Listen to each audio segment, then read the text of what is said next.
வணக்கம். இன்றைக்கி நம்ம பார்க்க போகிற லஞ்ச் மெனு பார்த்திங்கன்னா பட்டாணி புலாவு, பீன்ஸ் கிரேவி, இன்னொரு லஞ்ச் மெனு மீன் மேக்கரும் உருளைக்கிழங்கும் போட்டு ஒரு பிரியாணி. ஸோ ரெண்டுமே பார்த்திங்கன்னா ரொம்ப சூப்பராக இருக்கும், ரொம்ப சிம்பிளாகவும் இருக்கும்.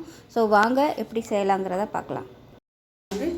எண்ணெய் சேர்த்துக்கலாம். நான் இன்றைக்கி வெறும் எண்ணெய் மட்டும்தான் சேர்க்குறேன். நீங்கள் நெய் சேர்க்குறதுனாலும் சேர்த்துக்கலாம். எண்ணெய் சூடாகவும் 1 டீஸ்பூன் சீரகம் சேர்த்துக்கலாம். சீரகம் பொரியவும் ஒரு சின்னதாக ஒரு பிரியாணி இலை, ஒரு சின்ன துண்டு பட்டை, 2 கிராம்பு, ஒரு ஏலக்காய், கொஞ்சமாக கல்பாசி சேர்த்துக்கலாம். இது எல்லாமே பொரியணும். பொரிஞ்சு நல்ல ஒரு ஃப்ளேவர் வந்து இதில் நீளமாக நறுக்கின பெரிய வெங்காயம் ஒரு கைப்பிடி சேர்த்துக்கலாம். இதை நல்லா வதக்கிக்கலாம். ரொம்ப ப்ரௌனாக வதக்கணும்னு அவசியம் இல்லை. இது வதங்கட்டும். அதுக்குள்ளே பார்த்திங்கன்னா ஒரு பச்சை மிளகா, 2 பல் பூண்டு, பெரிய பூண்டாக இருக்கிறதுனால நான் 2 எடுத்துருக்கேன். 2 சின்னதாக 2 துண்டு இஞ்சி. இது எல்லாத்தையும் ரொம்ப நைஸாக அரைக்காமல் குறைன்னு நச்சு எடுத்துக்கலாம். கல் இருந்துச்சுன்னா நச்சு எடுத்துக்கோங்க, இல்லைன்னா மிக்சியில் போட்டு ஒரு 2 சுட்டு சுற்றிட்டு எடுத்துக்கலாம். இப்போ நச்சு வச்ச பூண்டு, பச்சை மிளகா, இஞ்சியை சேர்த்துக்கலாம். இதையும் சேர்த்து நல்லா வதக்கிக்கலாம். நான் ஒரு பச்சை மிளகா தான் சேர்த்துருக்கேன். காரம் எவ்வளோ தேவையோ அதுக்கேற்ற மாதிரி நீங்கள் பச்சை மிளகா சேர்த்துக்கலாம். இப்போ நல்லா எல்லாமே வதங்கிடுச்சு. இதில் ஒரு கைப்பிடி அளவுக்கு பட்டாணி சேர்த்துக்கலாம்.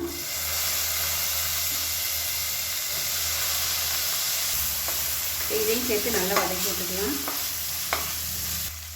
இப்போ இதில் கொஞ்சமாக உப்பு சேர்த்துக்கலாம். இந்த பட்டாணியில் நல்லா சாரும், அதனால் இப்போவே சேர்த்திங்கன்னா தான் உள்ளே இறங்கும். இப்போ இதில் 1 டேபிள் ஸ்பூன் தயிர் சேர்த்துக்கலாம். இதுக்கு பதிலாக நீங்கள் லெமன் சேர்க்குறதுனாலும் சேர்த்துக்கலாம். என்கிட்ட இப்போதைக்கு லெமன் இல்லாதனால நான் தயிர் சேர்த்துருக்கேன். அப்படி இல்லைன்னா ஒரு 2 பீஸ் வர மாதிரி தக்காளி சேர்த்துக்கோங்க. ரொம்ப சேர்க்கக்கூடாது. லைட்டாக அந்த புளிப்பு டேஸ்ட்டுக்காக மட்டும்தான். அதெல்லாம் எல்லாமே நல்லா வதங்கிடுச்சு. 1/4 டீஸ்பூன் போல் கரம் மசாலா சேர்த்துக்கலாம். இதையும் சேர்த்து நல்லா பரட்டி விட்டு தண்ணி சேர்த்துக்கலாம். நான் இன்றைக்கி அரிசி ஊற வைக்கலை, அதனால் நான் 2 டம்ளருக்கு தண்ணி வைக்கிறேன். அரிசி 20 நிமிஷம் ஊற வச்சிங்கன்னா 1.5 டம்ளர் தண்ணி போதும். ஸோ நான் இது மறந்துட்டேன், ஊற வைக்காமே இப்போ ஸ்டார்ட் பண்ணிட்டேன். அதனால் ஊற வைக்க முடியல. அதனால் 2 டம்ளருக்கு நான் தண்ணி சேர்த்துக்கிறேன். கொஞ்சம் நல்லா சூடு பண்ணிவிட்டு சேர்த்துக்கோங்க. எப்போயுமே ஊற வைக்க மறந்துட்டிங்கன்னா நீங்கள் 1 டம்ளருக்கு 2 டம்ளர் தண்ணி வச்சிங்கன்னா சாதம் கரெக்டாக வரும். ஊற வைக்காமல் நீங்கள் 1.5 டம்ளர் தண்ணி எப்பயும் போல் 1.5 டம்ளர் வச்சிங்கன்னா சாதம் வேகாது, விதையாக இருக்கும். இப்போ தண்ணி கொதிக்க ஆரம்பிக்கட்டும். இப்போ தண்ணி நல்லா கொதிக்குது. இதில் ஒரு 3 புதினா இலை மட்டும் சேர்த்துக்கலாம். ரொம்ப சேர்க்க வேணாம், ஜஸ்ட் ஃப்ளேவருக்காக மட்டும்தான். நம்ம அரிசியை சேர்த்துக்கலாம். சேர்த்து கலந்து விட்டுட்டு எப்பயும் வைக்கிற மாதிரி 2 விசில் விட்டிங்கன்னா போதும். 2 விசில் விட்டுட்டு ஸ்டீம் போனதுக்கப்புறம் உப்பு செக் பண்ணி பார்த்துட்டு உப்பு சேர்த்துக்கலாம். உப்பு கம்மியாக இருக்குது, கொஞ்சமாக உப்பு சேர்த்துக்கலாம். இப்போ குக்கரை மூடி வச்சுட்டு 2 விசில் விட்டு ஸ்டீம் போனதுக்கப்புறம் பார்க்கலாம். இப்போ சாதம் எப்படி இருக்குதுன்னு பார்க்கலாம். பாருங்கள், சாதம் சூப்பராக வந்திருக்கு. பாருங்கள், நம்ம ஊற வைக்கலை, ஆனால் 2 டம்ளர் தண்ணி வச்சு சூப்பராக வந்திருக்கு சாதம். நல்லா அப்படியே பொலன்னு இருக்குது. ஆறுச்சுன்னா இன்னும் நல்லா சூப்பராக வந்துடும்.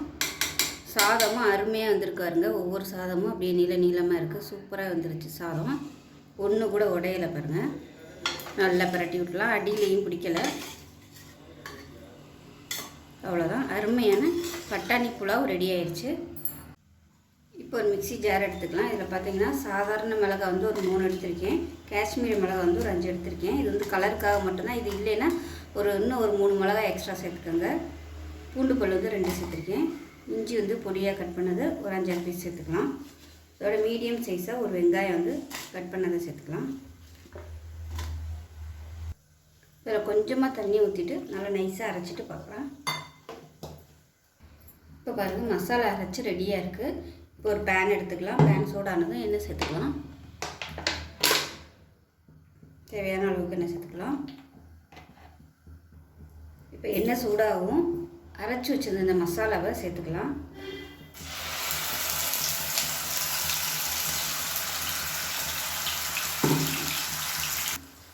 இப்போ இதை எண்ணெயில் நல்லா வதக்கி விட்டுக்கலாம். வெங்காயம்லாம் அரைச்சிருக்கிறதுனால நம்ம தாளிக்கையில் சேர்க்கணும்னு அவசியம் இல்லை. இப்போ மசாலா நல்லா வதங்கிட்டுருக்கு. இதில் பார்த்திங்கன்னா 1/2 டேபிள் ஸ்பூன் தனியாத்தூள், 1 டேபிள் ஸ்பூன் மிளகாத்தூள் சேர்த்துக்கலாம். இது கொஞ்சம் காரமாக இருந்தால் தான் நல்லாயிருக்கும். மஞ்சத்தூள் 1/4 table spoon, 1/4 teaspoon garam masala சேர்த்துக்கலாம். இது எல்லாத்தையும் வதக்கி விட்டுக்கலாம். இது எல்லாமே நல்லா அப்படியே எண்ணெய் பிரிஞ்சு வரணும். இந்த மசாலா எல்லாமே மசாலா நல்லா வதங்கிடுச்சு. இந்த ஓரம்லாம் நல்லா அப்படியே எண்ணெய் விட ஆரம்பிச்சிருச்சு. இந்த ஸ்டேஜில் ஒரு 150 கிராம் அளவுக்கு பீன்ஸ் வந்து இந்த சைஸ்க்கு கட் பண்ணி வச்சுருக்கேன். இதை சேர்த்துக்கலாம். ரொம்ப பொடியாக கட் பண்ணக்கூடாது, இந்த சைஸுக்கு தான் கட் பண்ணணும். இப்போ இதையும் சேர்த்து நல்லா பரட்டி விட்டுக்கலாம். இன்றைக்கி வந்து நான் பீன்ஸ் சேர்த்துருக்கேன். இதுக்கு பதிலாக நீங்கள் முட்டை கூட சேர்க்கலாம். வேக விட்ட முட்டையை வந்து இதில் சேர்த்து நல்லா சிம்மரில் பரட்டி விட்டிங்கன்னா சூப்பராக இருக்கும். அதுவும் இப்போ இந்த பீன்ஸுக்கு தேவையான உப்பு சேர்த்துக்கலாம். சேர்த்து கலந்து விட்டுட்டு தண்ணி சேர்த்துக்கலாம். கொஞ்சமாக தண்ணி சேர்க்கணும். இந்த பீன்ஸ் வந்து ரொம்ப குழஞ்சி போகக்கூடாது. இதில் தண்ணி சேர்த்துக்கலாம். நான் சுடு தண்ணி காய வச்சு வச்சுருக்கேன். அதை தண்ணி சேர்த்துக்கலாம். லைட்டாக அதை முங்குற அளவு மட்டும் தண்ணி ஊற்றினா போதும். ஏன்னா பீன்ஸ் வந்து சீக்கிரமாக வெந்துடும். தண்ணி நிறையா இருந்துச்சுன்னா அப்படியே குழஞ்சி போயிடும், நல்லா இருக்காது. கலந்து விட்டுட்டு மூடி வச்சிடலாம். இப்போ கொதி வர ஆரம்பிக்கையில் அடுப்பு வந்து மீடியமாக வச்சுருங்க. ஏன்னா நம்ம தண்ணி வந்து கொஞ்சமாக ஊற்றிட்டா சீக்கிரம் ட்ரை ஆகிடும், அடி பிடிச்சிடுறதுனால கொதிக்க ஆரம்பிக்கவும் மீடியமான ஃப்ளேமில் வச்சுட்டு மூடி வச்சிடலாம். அப்பப்போ செக் பண்ணி பார்த்துக்கலாம். இப்போ பார்த்திங்கன்னா கிரேவி நல்லா அப்படியே எண்ணெய் பிரிஞ்சு வருது பாருங்கள். ரொம்ப தண்ணியாகவும் இல்லை, கரெக்டாக இருக்குது.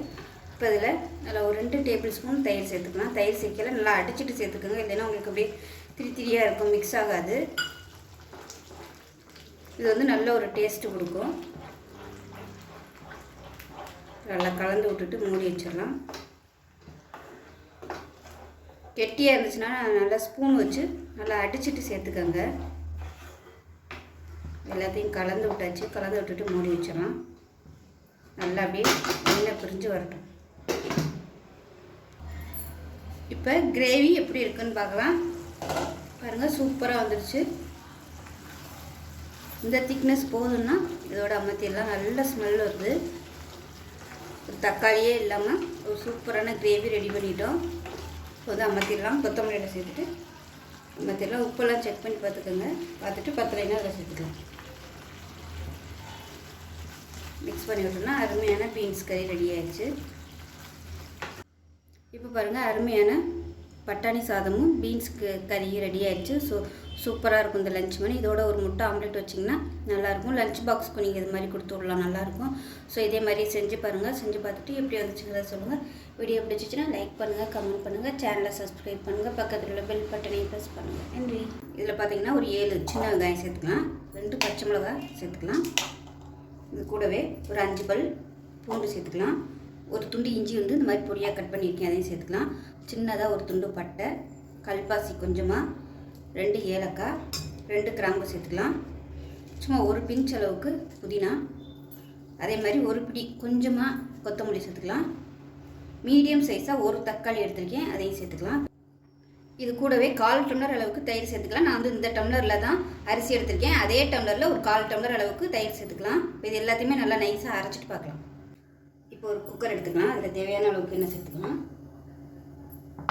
ஒரு பிரியாணியில் சேர்த்துக்கலாம். மசாலா நான் எதுவுமே சேர்க்கலை, நம்ம அரைச்சிட்டதுனால இப்போ தேவையில்லை. இதில் வந்து ஒரு கைப்பிடி அளவுக்கு பெரிய வெங்காயம் நீளமாக நறுக்கி சேர்த்துக்கலாம். இது நல்லா வதங்கட்டும். இப்போ இதில் உப்பு சேர்த்துக்கலாம் வெங்காயம் வதங்குறதுக்கு. இப்போ வெங்காயம் வதங்கிட்டு இருக்கையிலே நல்லா ஒரு பெரிய உருளைக்கிழங்கா இந்த மாதிரி கட் பண்ணி வச்சுருக்கேன். பெரிய சைஸாகவே கட் பண்ணிடுவாங்க, ரொம்ப பொடியாக கட் பண்ணோன்னா. இதையும் சேர்த்து நம்ம நல்லா இந்த எண்ணெயிலே வதக்கிக்கலாம். அதே மாதிரி மெஷரிங் கப்பில் 1/2 கப் அளவுக்கு பொடி சோயா எடுத்துருக்கேன். இதுக்கு நல்லா சுடுதண்ணியில் ஊற வச்சு நல்லா புளிஞ்சிட்டு எடுத்து வச்சுருக்கேன். இதையும் இதோட சேர்த்துக்கலாம். அந்த எண்ணெயிலே நல்லா வறுத்துட்டோம்னா நல்லா டேஸ்ட்டாக இருக்கும். மசாலா சேர்க்குறதுக்கு முன்னாடியே வறுத்தா தான் வறுபடும். இப்போ சோயாவும் உருளைக்கிழங்கும் நல்லா ஃப்ரை ஆயிடுச்சு. இதில் மீடியம் சைஸாக ஒரு தக்காளி சேர்த்துக்கலாம். ஏற்கனவே ஒன்று வந்து அரைச்சிருக்கோம், அதனால் லைட்டாக சேர்த்தா போதும். இப்போ பாருங்கள், தக்காளி வந்து ஓரளவுக்கு நல்லா மசிய ஆரம்பிச்சிருச்சு. இந்த ஸ்டேஜில் வந்து நம்ம பொடியெல்லாம் சேர்த்துக்கலாம். இப்போ வந்து மசாலா பொடி ரொம்ப அதிகம் தேவைப்படாது. 1 டேபிள் ஸ்பூன் மிளகாத்தூள், 1/2 டேபிள் ஸ்பூன் தனியாத்தூள் சேர்த்துக்கலாம். ஆனால் கரம் மசாலாலாம் போடணும்னு அவசியம் இல்லை, நம்ம எல்லாமே அரைச்சிட்டதுனால தேவையில்லை. இப்போ இதையும் லேசாக அந்த எண்ணெயில் வதக்கி விட்டுட்டு நம்ம அரைச்சி வச்சுருக்கிற இந்த பேஸ்ட்டை வந்து சேர்த்துக்கலாம். இந்த எண்ணெயில் வந்து இந்த மசாலா நல்லா அப்படியே பரட்டி விட்டுருங்க. அப்போ தான் சீக்கிரமாகவே பச்சை வாசனை போகும். நல்லா பரட்டி விட்டு இப்போ இதை சேர்த்துட்டு இது நல்லா பச்சை வாசனை போக வதங்கி எண்ணெய் விட்டு வரணும். அந்தளவுக்கு நல்லா வதக்கணும். எல்லாமே பச்சையாக அரைச்சிருக்கிறதுனால கொஞ்சம் நல்லா வதக்குனா தான் நல்லாயிருக்கும். இப்போ இந்த மிக்சியில் வந்து அலசிட்டு கொஞ்சமாக ஒரு 2 டேபிள் ஸ்பூன் அளவுக்கு தான் தண்ணி சேர்த்துருக்கேன். ரொம்ப சேர்க்க வேணாம். இது நல்லா எண்ணெய் பிரிஞ்சு வரட்டும். மூடி வச்சிடலாம். அப்பப்போ கிளறி விட்டுக்கணும், இல்லைன்னா அடி பிடிக்கும். இப்போ எப்படி இருக்குன்னு பார்க்கலாம்.